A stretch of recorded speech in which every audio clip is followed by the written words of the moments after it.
Welcome to Cryptowise, a couple of wise guys talking crypto. Hello, Cryptowisers. Welcome back to the channel. Thanks for joining us. My name's Milton, and I'll be your captain for this episode, which is especially fitting for today's episode. Why? Well, you'll find out in a moment. But first, let me assure you guys out there, because I have been hearing from a lot of you. A lot of you have been reaching out saying, Milton, where are the videos on altcoins? We need to know your take on all the altcoin action out there. Rest assured, guys, I am working on a couple of deep dives into some of my favorite altcoin projects, and those videos will be dropping later this week, so stay tuned. But today was one of those days that you only have in crypto. This morning, Uncle Milty was just scrolling old crypto Twitter as he does, and he stumbled upon something. Have you ever done that? You're just scrolling crypto Twitter, minding your own business, and then you see something and you got to do a double scroll, which is kind of like a double take, but it's a double scroll where you're scrolling down and you're like, wait a second, and then you scroll back up. Well, that happened to me this morning. I was scrolling down and I said, oh, Milty, what the heck was that? And I scrolled back up, and there it was, crypto cruise ship Satoshi. And I was like, WTF, what is crypto ship Satoshi? And I clicked, and that took me down a rabbit hole and made me have to jump on here with you guys and share this story with you. It is incredible. And so today marks the debut of a new segment here at Cryptowise called Genius or Crazy. I know that you guys are going to go crazy for this story. It is amazing. But before I go into it, you know the drill. Could you do old Milty a favor and please gently tap that like and subscribe and notification button? And guys, I mean it this time, because look, we have 12 subscribers. Do you know how embarrassing this is on crypto Twitter when someone sees a link to your video, they click on the video, they love the video, and then they're like, these guys only have 12 subscribers? And then they go to our Twitter and they're like, these guys only have 27 followers? How can I take these guys seriously? But guys, we just launched this channel a couple of days ago, and we're not going to be one of those scammy crypto channels that buys likes or buys subscribers or buys followers. We're doing this old school. We're going to build this channel grassroots. So please think of us as one of those gem altcoins that you're getting in on from the beginning, and be one of our very first subscribers and one of our very first followers. And also shout out to everyone who watched our last video, who's the best crypto YouTuber. We got incredible feedback on that video. People really enjoyed it. We even got a shout out from some of our favorite YouTubers. Elio Trades gave us a thank you. Ivan on Tech gave us the haha, wow, thanks, heart, not bad. And that Martini guy gave us a thank you, 2 thumbs up, and this kind of surfer wave hand thing, which meant a lot. So thank you guys for watching the video. If you haven't seen it yet, make sure to check it out. But please subscribe and follow. Okay guys, that's enough preamble. Let's get into this amazing story. So this article that I stumbled on today was written today. Okay, this is current news. But to begin the story, we gotta go way back. We're going all the way back to April 25, 2019. I don't know if many of you will remember this story. I certainly didn't. But Stephanie Dubé D. Wilson wrote a great article that summed it up great. It starts off, Chad Eltwartovsky. Now Chad, I had never heard of this guy before, but he's the hero of our story.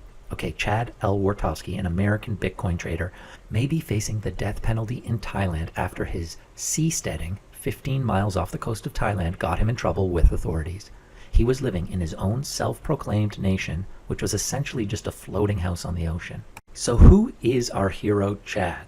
Well, apparently Chad is just a retired IT guy with 5 siblings from Michigan, but he made a lot of money as an early adopter of Bitcoin, and he's a pure libertarian. Now, I know a lot of you Cryptowise watchers, a lot of you Bitcoiners out there, you claim to be libertarian. No, Chad, he's a pure libertarian. He built a frigging house in the ocean, okay?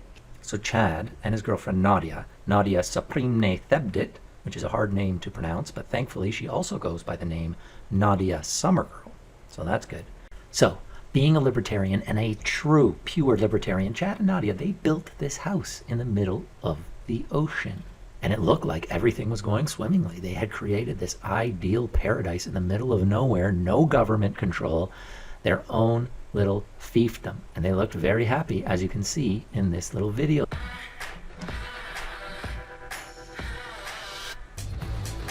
It's the fact that we're beginning something completely brand new. It's going to grow bigger and bigger. So the whole seasteading concept will be better governance. Your business will grow because you're actually in a system where there's smart systems as opposed to all the gridlock and horrible systems that current governments have. But there's no rules yet. The rules are not out there because there ain't no rules. You can do whatever you want. Is that correct? I'm looking forward to the good rules that people create as a community and coming up with smarter systems as opposed to the systems they have already. It's basically a blank slate. So with any blank slate, you can create some great art. So hopefully with this blank slate, we can create some great governance. And now that we've proved the concept, then we build many more based on what we've learned with this prototype. And yeah, Ocean Builders will be building 20 more with our first 20 customers, and they'll be higher, taller, better. And we're looking forward to freedom-loving people to come join us out in the open ocean. And Chad and Nadia lived happily ever after. Well, not exactly. See, the Thai government saw that video and they did not take too kindly to it. In fact, now they could face the death penalty. Thailand was charging them with treason, but thankfully Chad and Nadia got a tip before the government shut them down and they fled. And they went into hiding. No one knew where Chad and Nadia were. Or did they? Because a couple months later, on June 7th, 2019, CBC Radio had an interview with one of Chad's friends. Who was this friend? The friend was Patry Friedman. Who's Patry Friedman? Patry Friedman is an American libertarian, of course, and he's also the grandson of Nobel Prize-winning economist Milton Friedman. Now, CBC interviewed Friedman when Chad and Nadia went into hiding after the Thailand government put a warrant out for them. And this is what he had to say. CBC asks, the Thai government says basically that they regarded it as a hazard to shipping, and they regard it as a violation of the country's sovereignty. Don't they have a right to say that they don't want that structure there? And Friedman answered, I absolutely think that the Thai government has a right to say that they don't want the structure there, but they did a lot more than that. Without any warning, they said that Chad and Nadia, just for having floated this new kind of structure offshore, were being charged with treason, a capital crime, and started hunting them down. That's just nuts. And this is another little great tidbit of this mystery. So CBC asks, this houseboat, the structure that Chad was living in with his partner, they didn't design or pay for it, so who actually was in charge of this boat? And Friedman answers, well, that's a mystery. So it was designed and built by a company called the Ocean Builders that wants to make a business of making these single-family sea sets. And Chad and Nadia were the first couple willing to try it out and live on it. So I thought Chad was the owner of Ocean Builders, but according to this article and according to Patry Friedman, he wasn't. And maybe he didn't make all that money from Bitcoin? The first couple willing to live out there? Anyway, that's a mystery for another day. But it did get me thinking, what is this seasteading? And is Chad the only crazy guy out there? Where did he get this idea? And as it turns out, it's been around forever. Seasteading is the concept of creating permanent dwellings at sea, called seasteads, outside of the territory claimed by any government. And looky here. For a dozen years, L. Ron Hubbard, founder of the Church of Scientology, and his executive leadership became a maritime-based community named the Sea Organization. That was in 1967. And then there's this, the Seasteading Institute. On April 15th, 2008, Wayne Gremlich and Patry Friedman, yeah, that's right, that Patry Friedman, founded the Seasteading Institute, an organization formed to facilitate the establishment of autonomous mobile communities on seaborne platforms operating in international waters. So our hero Chad, crazy Chad, this was not his idea. People have been working on this for years and years. And maybe you already knew this, Cryptowisers, but I found this fascinating. Now, another person who's friends with Patry Friedman, who is big time into this, well, that's Peter Thiel. Yeah, that's right, the Peter Thiel, co-founder of PayPal with a net worth of $2.2 billion. And if we look further down in Peter's profile, we will find, yes, seasteading. On 15th of April 2008, Thiel pledged $500,000 to the newly created non-profit Seasteading Institute directed by Patry Friedman. Then, in 2011, Thiel gave $1.25 million to the Seasteading Institute. It also says that he resigned from the board that same year. In 2017, Thiel told the New York Times that seasteads are not quite feasible from an engineering perspective and still very far in the future. But safe to say that Thiel has invested a lot into seasteading so far. So was he the one that put the money in to build Chad and Nadia's home? Or is it true that Chad was an early Bitcoiner and had his own money? That is a question still to be answered. But a bigger question right now is, did Chad and Nadia survive, or did they get caught by the Thailand government and killed? Well, when we last left Chad, things were not going well. Thailand had put a warrant out for his arrest, and he went into hiding. The next time the world would hear from him was on Facebook. On April 18th, he wrote a message on Facebook saying, "Please share this post. Our lives depend on it." Then he said they were on the run from the Thai government that want us killed. He said that he and Nadia were safe, but he was worried about what would happen to his possessions, including 20 years of collected postcards. He wrote, "As long as Nadia and I are able to live through this, that is all that matters to us right now. We just want to live." Now, what happens exactly next? There's not a lot of information out there. So to continue our story, we have to jump ahead approximately a year to June 16th, 2020. There's an article in Billionaire, an article about seasteads. It says, "Seastead communities are gaining traction with Silicon Valley's elite, but their viability remains questionable." Now this time, these communities are in a palm-fringed sunny bay in Panama. That's right, Panama. It says a revolution is taking place. This is the location for the first sea pod manufacturing facility, where around 30 single-family sea pods are being pieced together from a 3D printer. The plan is that these will be self-sufficient homes, and this is not science fiction. If all goes ahead, by late fall this year, Linton Bay Marina in Panama will house the first residential seasteading community in the world. And who's behind this community in Panama?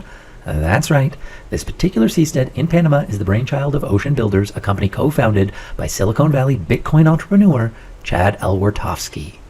Old Chad survived and now is in Panama, and thankfully, apparently, this time in Panama, they have the full support of the government, so hopefully Chad won't be a wanted man in multiple countries. So why Panama? Well, that part's obvious.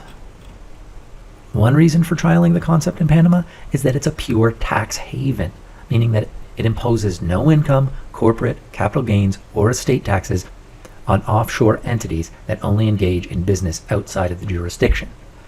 So that's why Panama. And where's Peter Thiel in all this? Well, it looks like he's not involved yet.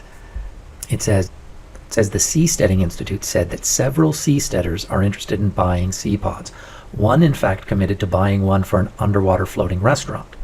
Peter Thiel, however, has not bought a sea pad, according to Remnant, although he remains a loyal advocate for seasteading. And that brings us full circle to the tweet I saw today that got me into all this to begin with. The story about the crypto cruise ship Satoshi, which is making its home in Panama Bay. And who's behind this project? Yep, that's right, you guessed it. American Bitcoin entrepreneur Chad Elwertovsky. So he's building a crypto cruise ship. The cruise ship, called Satoshi, is gearing up to set sail from the Mediterranean to Panama, where it will drop anchor and call the bay its home. The ship has 777 cabins that will be auctioned off as condos. It will have 3 restaurants, a juice bar, 2 cafes, 3 bars, 2 pools, 4 whirlpools, and a water park. And looking on the Ocean Builders website, we see the Sea Pod project, and now the Crypto Cruise Ship project.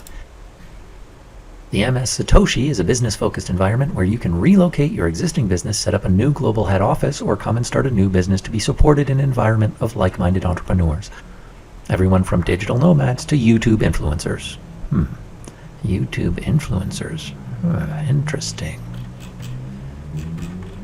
Place for health. Place for medical. A place for life. A place for collaboration. A place for nutritious foods. A place for relaxing. And a place for learning and entertaining. January 2021. Move-in starts January 2021. And if we go into the old FAQ here, we actually get an answer to a question we've been wondering. Whatever happened with Thailand? It says the Ocean Builders prototype was confiscated by the Thai Navy. We hold no ill will toward the people or government of Thailand. We understand that this was the act of 1 or 2 corrupt officials in the Thai Navy, which had too much power for their own good. The key takeaway from our experience in Thailand is that we were able to prove an engineering feat that nobody has ever done before, allowing us to move forward in the next phase of this paradigm shift. And so, back to the original question. The crypto cruise ship. Genius or crazy? I gotta say, I think Chad might be a little crazy, but a lot of geniuses are crazy. But isn't that the amazing thing about crypto? It is full of crazies and it is full of geniuses. And any day you can start scrolling crypto Twitter and go down a rabbit hole and find an incredible story behind a lunatic idea. Now I should say, Cryptowisers, I know I spent a whole video on this crazy crypto cruise ship. I have to tell you, I promise you, from the bottom of my heart, they are not a sponsor. But if they wanted to give us one of these condos for doing such a great video on them, we wouldn't say no. But anyway, if you are interested in purchasing one of these cabins, it looks like the auction starts November 5th and goes until November 28th. Good luck to you, you crazy cats. Alright guys, that's today's video, but remember, Uncle Milty's coming back this week with some deep dives into his favorite altcoins. You do not want to miss these ones, okay? So please, subscribe, hit the notification button, and follow us on Twitter. Alright, until next time, this is Milton saying over and out. Thanks for watching Cryptowise. Don't forget to like, subscribe, and share.